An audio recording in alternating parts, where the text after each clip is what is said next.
Welcome to today's episode of the Girl Get Visible podcast. Today, I have an extra special episode for you guys. See, I have a guest, and we are going to be talking all about what you, as business owners, entrepreneurs, should be doing around this election season. So, let me tell you a little bit about my guest, and then I'm going to jump right in because we don't have a lot of time, and I want to make sure you guys get all the good information that you need to get ready and prepare as we're already in the midst of the season and it's already it's already throwing us for a loop, and not even just the politics, but between the politics and like the P Diddy and everything. Like, this has been a crazy season, so I think it's a perfect time to have my guest Andréa Jones here on the show to talk about all things about how we should navigate some of these different things that are happening in social and keep our businesses afloat and not run into any sticky situations. And I said as a pun because I'm going to definitely talk about sticker removal too. So, Andrea, thank you so much for being on. Tell us a little about yourself, about your podcast. I just was looking because I was doing research before this. You're up to episode 324. I don't know if we're gonna have time to get to that, but we need to talk about that. But tell us a little bit about you and who you are and all the things you do. Yeah, thank you so much for having me on the show. So I am a marketing strategist. I formerly a social media strategist, and I'm all about marketing mindfully. A lot of the business owners I work with are very ambitious people, but they also have lives. They have kids, they have aging parents, they have chronic illnesses, they have things happening. And so while they're ambitious, they also are balancing all of the things. So a lot of my approach in marketing is finding your way and doing things your way, building your own formulas and your own marketing ecosystems that work for you. So I do that through the Mindful Marketing podcast and through my programs and through coaching and consulting. Thank you for that. And how long have you been doing this? Oh, 10 years. I celebrated 10 years back in March. It has been a wild ride for sure. It feels like I'm an internet grandma by this point. I love that internet grandma. So I pulled some questions from I use one of my own tools, SEO Assist, for getting our questions, and I pulled some questions specifically around this. And so if you're like, where'd these come from? That's where. And if anybody else wants to know, these are the things that people are asking about. So first, let's start really kind of simply about just starting out in this environment. Like, what do you suggest? What's your number one suggestion when a business owner comes to you and says, it's it's election season. We already know the feeds are going to be full. We already know the things are going to happen. What are some of the things I should be worried about as a business owner, avoiding or making sure I do to keep myself afloat during the season? Yeah, it's hard because the internet is very loud right now, louder than it usually is. And the guiding word that I have been giving to business owners is nimble. Nimble. I want you to stay nimble with your marketing. Yes, we can plan ahead. Yes, we can pre write our emails and our social posts and do all of the things we're supposed to do.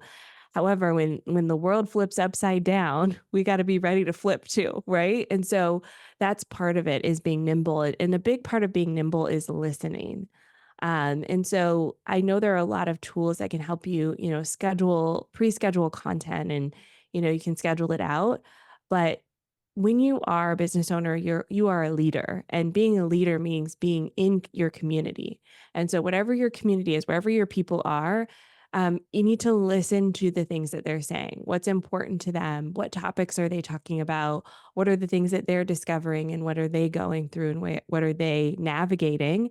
And then you reflect that back in your marketing. So with the election happening, it becomes even more challenging because all eyes are on our candidates. And especially this year, it's like a history making year in so many different ways. And there's excitement around it. There's also like a sense of dread. There's the massive amounts of misinformation. So it is so important to listen to your community as they're going through these things as well. And then it depends on your brand values from there. So, some brands are very politically minded and very spoken about it. If that's you, continue to do that. If you're not, there are ways to kind of add levity to the feed. So we don't always want to have this serious, deep conversations. You can use, like a meme of Kamala and talk about your business, right? Or if you want to avoid it altogether, you could do that as well.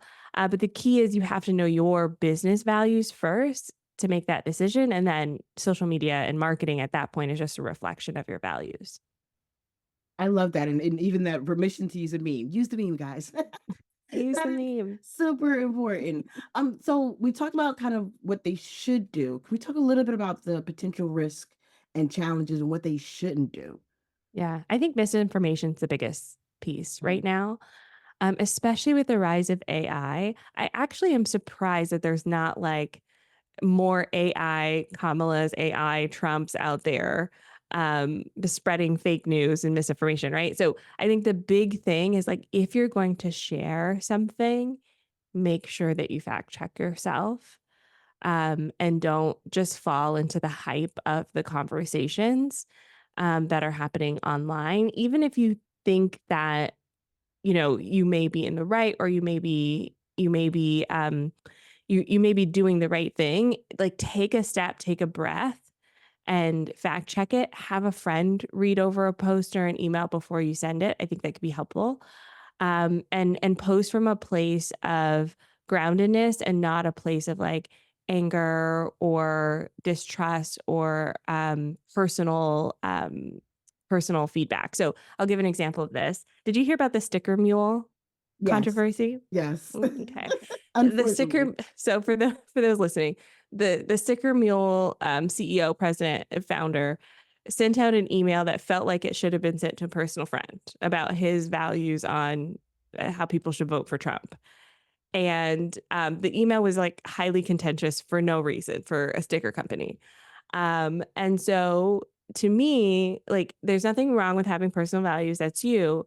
But from a business standpoint, he really hurt his business by sending out that email. And so I think that as business owners, we do have to take in mind our community and their values and your values and see how they align or not. I feel like if he wanted to support Trump, there's probably a way he could have done it that was less contentious. Like just the way he went about it, I just feel like was not great. Maybe even just some Trump stickers. You're a sticker company, right? Yes, use your And brain, right? use your brain.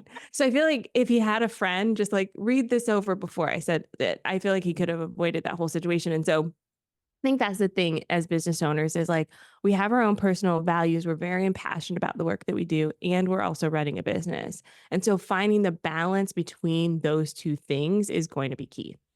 Yeah, and that's difficult. I mean, I find it a lot because I post things on my personal page, but I know my personal page is me and people know me. Um, but what was interesting about that is that he did use the business page, not his personal page. I still don't even know his name. I And don't either. then he doubled down several times on, even once getting the backlash, he started to double down, like, well, if you don't like my views and stuff like that. And I've seen a couple of people post things about how it's almost not say dangerous, but almost hard to be a Republican right now. And I'm not a Republican for my audience. I'm just gonna say that out loud, but I do empathize with everyone. um, but that it's hard to be because the moment they get so much backlash, just the moment they say that they're supporting for whatever reason they're supporting. What do you say to business owners who are like, I want to show support for my candidate, but my candidate is very contentious. I'm sure on both sides, but Mhm. this is the Yeah. ones I hear complaining. But almost afraid to say what they would say, but they want to show support. What are Yeah. your thoughts on that? What do you tell them? Yeah, it's very polarizing. It's a very polarizing issue. Sometimes when you don't say something, people will assume your beliefs, right? So I do think it is important to say something if it is important to you. And there are ways to show your support. If you're a sticker company, create stickers. you know, It's so um, easy. I mentioned the memes earlier. I saw a lot of companies post memes after the first debate and I could tell what their belief systems are about who they chose in the memes and kind of like the energy reflected in it. Was it in a positive light, right? So I think there are ways that you can lightly share your beliefs without being contentious, unless that's your brand. There are some brands that they revolve around stirring the pot. And if that's your brand, do you fine by that. My nervous system can't handle it, so I personally avoid it. But I think that that's where the values come into play, like knowing where you stand. as a company, and then how your individual values are reflected in your company is super important. Um, and again, if you don't say anything, people will assume. Mhm. Yeah, I love that, and the whole making sure that you stick to your values. I think it's a good idea for businesses to bring out their values, but not overshadow their products. He really should have done stickers. Yeah, he should have done So, sticker, and that's what I think. So the overshadowing piece is the key there, right? It's like the reason that we're doing this business thing, right, is like we're trying to support our families, we're trying to build a legacy here. And so there is a balance to this. It's almost like the friend who constantly points out things you can't change, right? Like nobody wants to be around that person who's like, oh, your eyes are uneven or your ears are big or whatever the case may be. It's like we don't need those comments. And so I mhm, think there's like a human social piece to it that's like this is how we are in society. We don't, we don't cut in line. We don't do these things because we've all agreed those are the rules. And so I do think that piece is so relevant as business owners. It's like part of the rules that we sign up for is like we're selling our products and our offers, and we don't want our personal opinions to kind of overshadow that or just be wary that they can.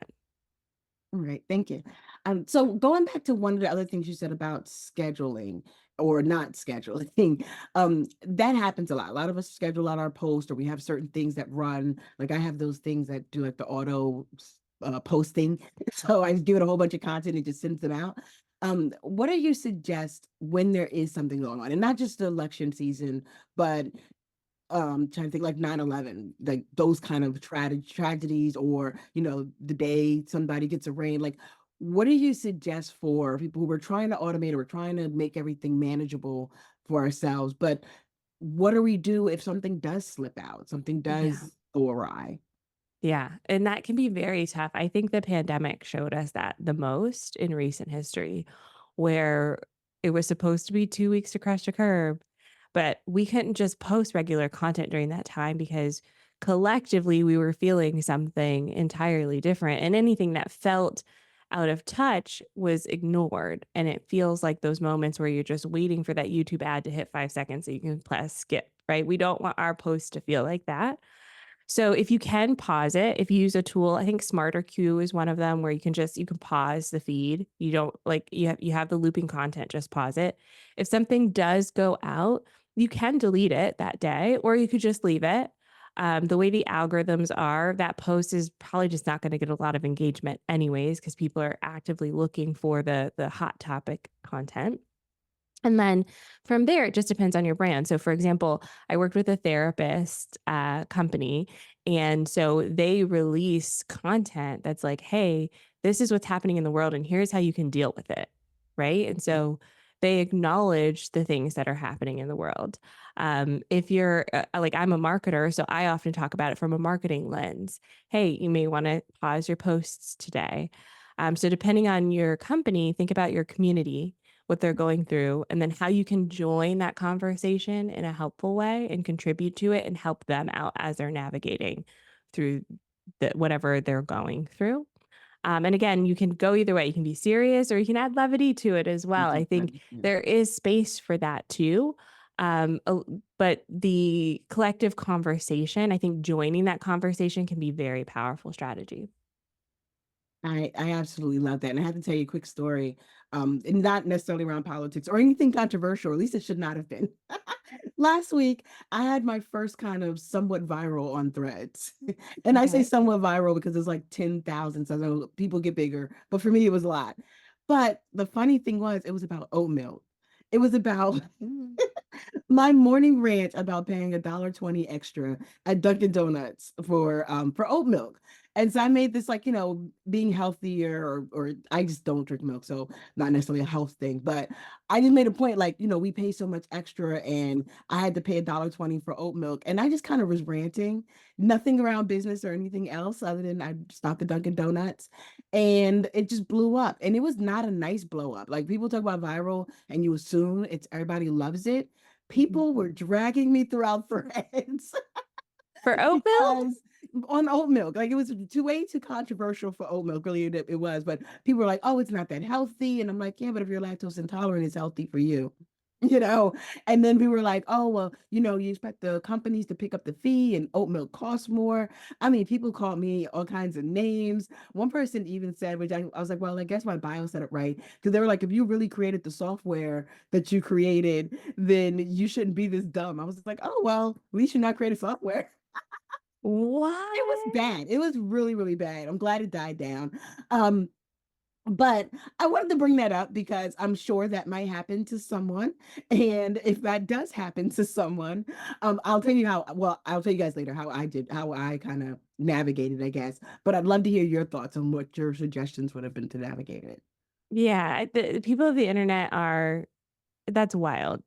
They just come out and say any old thing and things they would not say to you in person. So I think that's part of it is like recognizing these people are lashing out. They're probably very hurt people.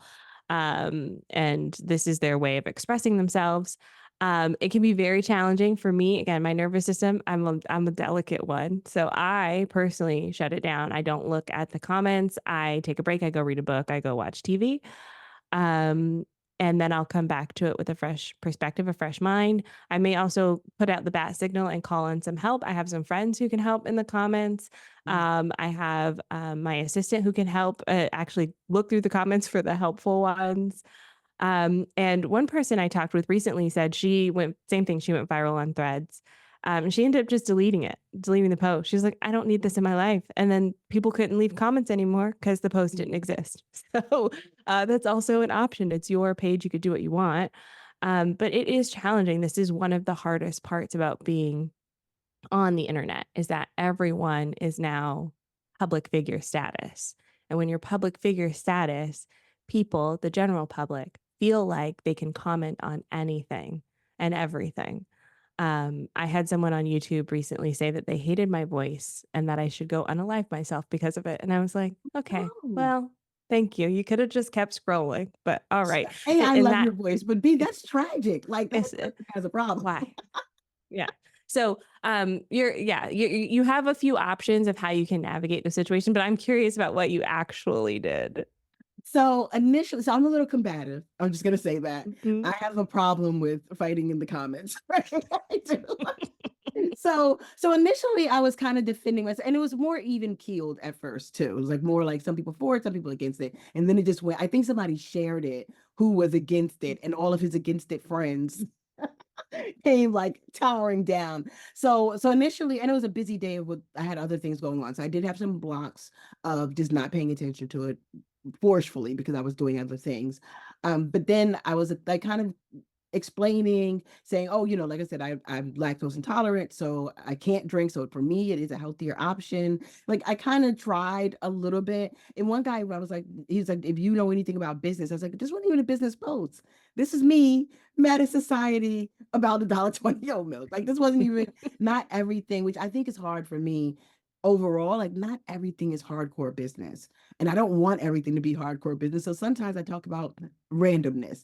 And so I did that a little bit back and forth. And then finally, I just said, you know what? This can't last forever. I joked about it over on Facebook, which my Facebook is connected to Threads, which is how the post even got there. Ah, Um, so that also like, I can't believe the thing I went viral for. So I kind of made a little bit of light about it starting the next day. But initially I just stopped responding. It's like you guys are gonna fight it out with each other, fight it out with yourselves. Some people I put the little laugh reaction because I like to laugh at people for being ignorant. I did block like my first time actually blocking people. Anybody called me dumb, stupid, or anything else that was not a great name, they got blocked and reported. I report people too. yes, do it. Competitive on all levels. I'm gonna report you, curse you out, and block you. So I did a variety of things. Like I said, I don't know if I was handling it the best, but it wasn't necessarily a business post. So, and I didn't want to delete it because I always feel like I don't let's say it's a punk move, but I don't want to be that person. Like I want to stand on whatever it is I say. And Mhm. in my mind it is like, don't be a punk. We got Yes, I love women that not be block. bullied out here in these internet streets. But I mean, it was funny, but it was a little bit impactful too. And it's just I never even went viral on Threads before, let alone the viral not being the happy viral, right? Yeah, And no one yeah. talks about the non-happy virals. And it's not fun, and it really does it's a blow to your, confidence Like, to hear random people say things like "You're dumb, you're stupid," like, what? I would cry, like, I would be offline for days afterwards, and I do this for a living. So, like, anyone out there listening, if you've had this moment, just know that you're not alone. It is hard to go through, and I love that you block people. I've been blocking a lot more people. I used to be hesitant to block people, and now I'm like, I don't wanna see you ever again. Blocked. Mhm. Yeah. Block and report. Report's important. I I mean, gotta if they're try doing the something report thing. reportable, like, but I reported them for bullying because literally, just call me stupid because because I Yeah. don't want to pay for oat milk. Like that's crazy. But yes, I that's what I did, and I took it over to Facebook. So kind of my happy place where all my friends and families, my sorors, like people I know are. So I took some of it over there to help with my internal, like not feeling like trash over on Threads because I know Threads doesn't know me. Like those people don't know me at all. But over Mhm. here, even some people, when I said, I can't believe I went viral for this, and it was not all nice, and people were like, "Oh my God, you made so much sense." So it was helpful having a happy place to take some of the angst to. Um, but I'm gonna bring it back. I had two more questions for you, and then we'll wrap up. I was sure I didn't set my timer. Sorry. But this is so good. So one of the questions that kind of came, I'm going to reword a little bit, is what are some of the common, as we're talking about this election content or being around election season, what are some of the platforms that are more prone to having some of more election content, or maybe they should either a person wanted to get in the conversation they should go to if they want to stay out to avoid? What are some of your top platforms for either way, either side? Yeah. So to join the conversation, I would say X, formerly known as Twitter, historically has been the place for a lot of these conversations. It'll be interesting this year to see exactly what that would look like as we get closer to the election because they've had a mass exodus ever since Elon Musk took over. There's not as many journalists on the platform, and journalists are like the ones holding up this entire conversation. So that'll be interesting. They have come over to Threads, a lot of them. Um, However, Meta, the company that owns Facebook, Instagram, and Threads, has kind of taken a stance against news and current events for whatever reason. They don't post a lot of news and current events. Now, stuff still bubbles up, especially your personal connections having their own conversations, but you won't necessarily see suggested news articles or suggested hot topics. So, an example of this is in I think it was the end of July, beginning of August, there was an assassination attempt on former President Trump. I saw it in the news and I went to Facebook first. And I didn't see it in my feed. I went to Threads. I love Threads, by the way. It's a lot of fun for me, but I didn't see it there. And I logged into X, formerly known as Twitter, for the first time in like almost a year. And that's when I started to see the current events. It was probably like 30 minutes after it happened. Okay. So I think that the other social platforms in the Meta universe are not focused on news. So if you wanted to avoid the election cycle, you could possibly, depending on your algorithm, hang out there. I think a good middle ground right now is actually TikTok. Again, it depends on your algorithm and your experience, but I'm finding I've trained my algorithm so much that I get just enough discussion around certain topics that it does kind of satisfy me in that way. And then I also get all the mix of like the cooking videos and the toddler tantrums and all of that that's my life right now. So um, I think there's a number of platforms that you could get on to join the conversation, but it'll be interesting to see how one of the main ones, X, does in this upcoming election. And I love TikTok because TikTok, the people tend to back up their facts or back up their statements a little bit more than all the other things. Hopefully they're real. Still fact check, as you said, but they do tend to do that.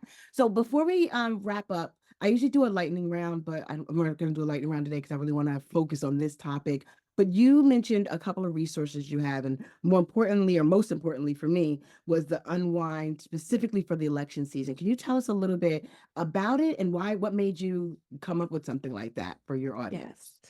So I found meditation to be very helpful in my life in 2018. I was running my business for 4 years at that point as a social media manager, and I was signed into all my clients' accounts and getting all the notifications. I got really overwhelmed and had like a mini meltdown moment. And one of the tools that has helped me kind of navigate the input of everyone else's emotions on the internet is meditation. It helps me find my own emotions.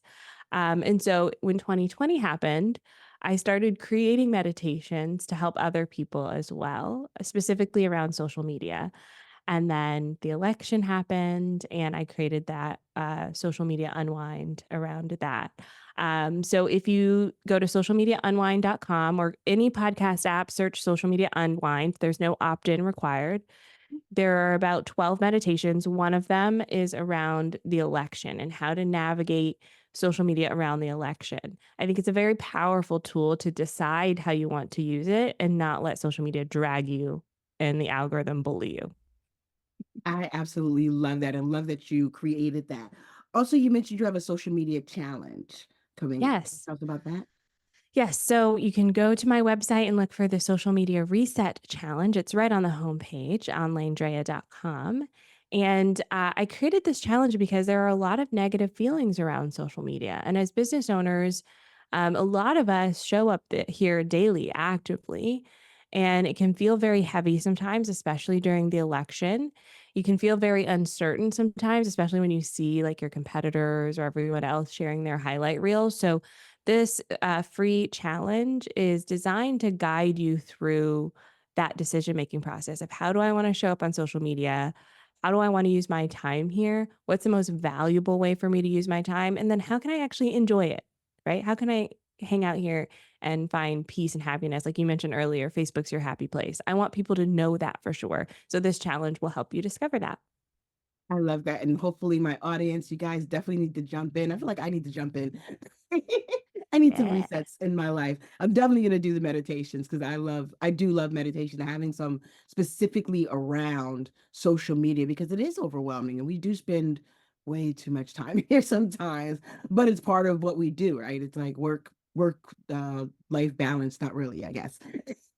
Yeah, So, exactly. but I want to thank you for coming on the show. Thank you for your valuable insights. I'm super excited about this episode just because I feel like it's so needed and not enough people are talking about it. Like we're kind of floating through in this next month and half that we have left. Is it half a month? The next few weeks that we have left are going to be, and I think it's also going to extend. Like Yeah. last election, like you thought November when you were waiting for election day so things could go back to normal, and they absolutely never did. No. No, and Things then came January all the happened and way. they, like, attacked the Capitol and all that, so Yeah, then mm, January happened, January 6th happened, and then, the aftermath of that, like it just never went back to that downtime. So I'm glad we've had this conversation so that business owners will know what to do with it, how to navigate that whole space. Is there anything else you want to share that I did not already ask you about or talk about?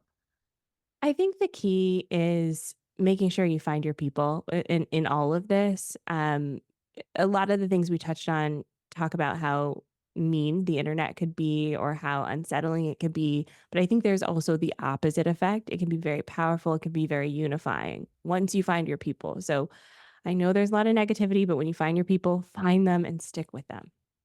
That stick with your people. That's the most important part. So, on that, thank you again for being on the show.